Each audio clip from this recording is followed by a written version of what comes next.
these botanists. Let's take a short break. If you're just joining us, my guest today is Zoe Schlanger. She's a staff reporter at The Atlantic, where she covers climate change. We're talking about her new book, The Light Eaters, How the Unseen World of Plant Intelligence Offers a New Understanding of Life on Earth.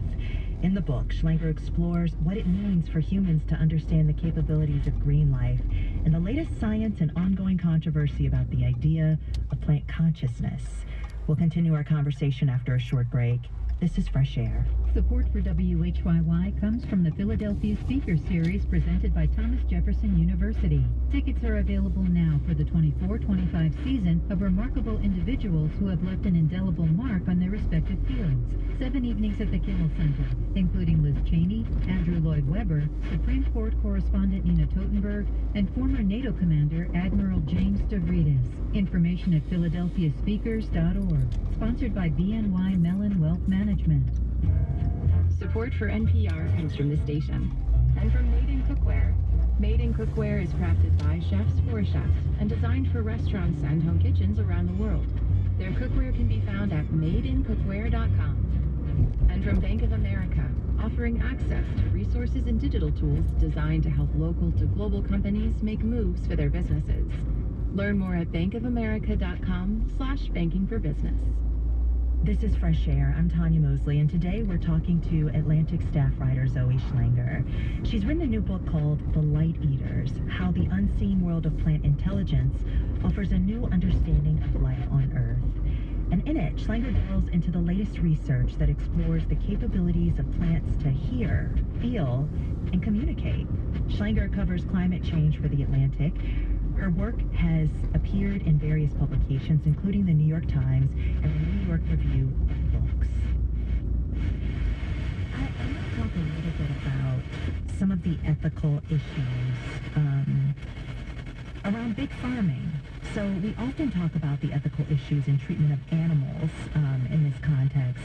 How are you reconciling the use of pesticides and genetically modified plants? Basically, how do we factor in big agricultural farming into all of this?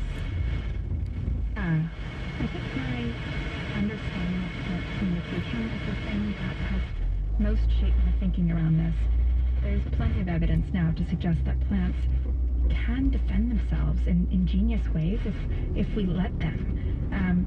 There's some thinking that suggests that planting plants in vast monocultures, in which they're all typically a single cultivar, meaning they're all incredibly closely genetically related, robs plants of their innate ability to communicate, and by communicating, defend themselves. We talked about how plants can summon beneficial predators to come eat the thing that's predating on them, or produce these chemical compounds when alerted by other plants to the fact that something is eating their fellow plants in that field.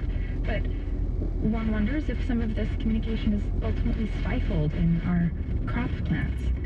But then again, I think there's really promising research into ways we can use certain crops that are very, very good at this kind of personal defense, and use hybridization and use genetic engineering to sometimes enhance plants' natural abilities to defend themselves without the need to douse them constantly in pesticides. I mean, there's a lot of downsides to pesticides, not the least of which is farm worker safety. I mean, a huge number of farm workers are poisoned every year just by interacting with these compounds. But what if we let the plants do more of the speaking for themselves instead of using these other materials?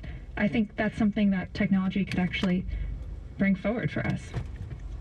You also have me thinking about how insects and plants, that relationship is vitally important.